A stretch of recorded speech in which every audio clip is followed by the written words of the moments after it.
Good morning, it's Jim Owens with Performance Strategies Group, and right now we want to talk a little bit about 2019 and your plans to set your New Year's resolutions, your intentions, your goals, whatever it might be. You're doing some business planning.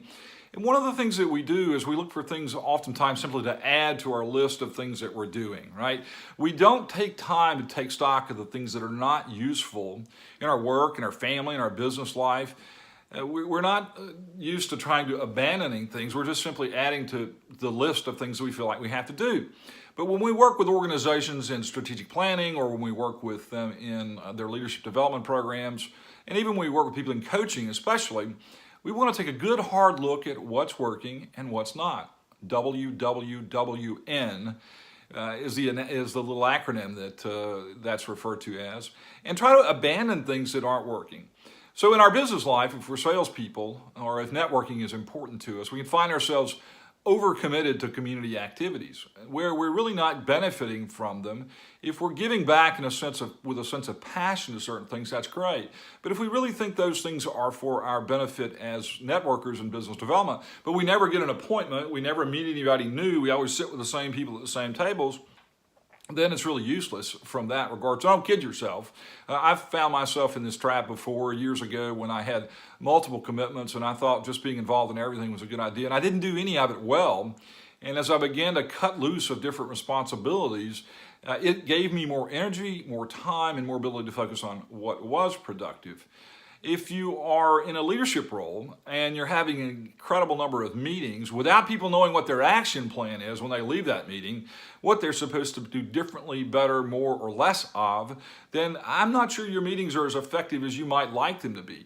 So you might want to abandon that approach and simply going through the engagement with people on a one-on-one basis about the things that are important for their performance and their organizational commitment and engagement in your mission. May well be the single best thing that you can do, rather than have these group meetings where everybody's bleeding from the ears when it's all over with.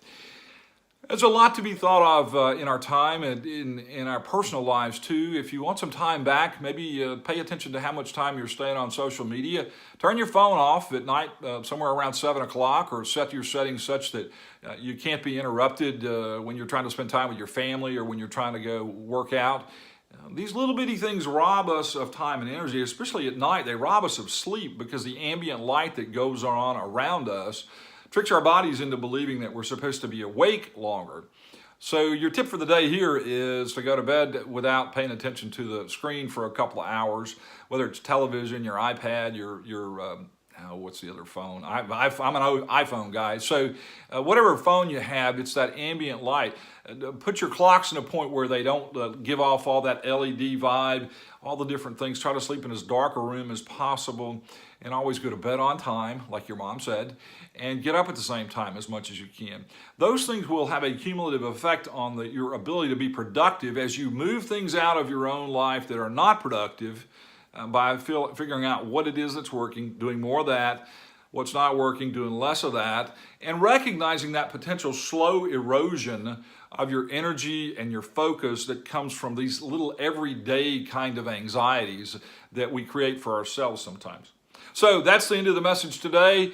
Pay attention to what's not working next year, or what's not working this year, so that next year you can pay attention to what is working and do more of that and do it better, or to do less of the other things, or do things differently in a way that will make you more productive, more calm probably, and just generally more excited to get up in the morning. Have a great day. I'm Jim Owens.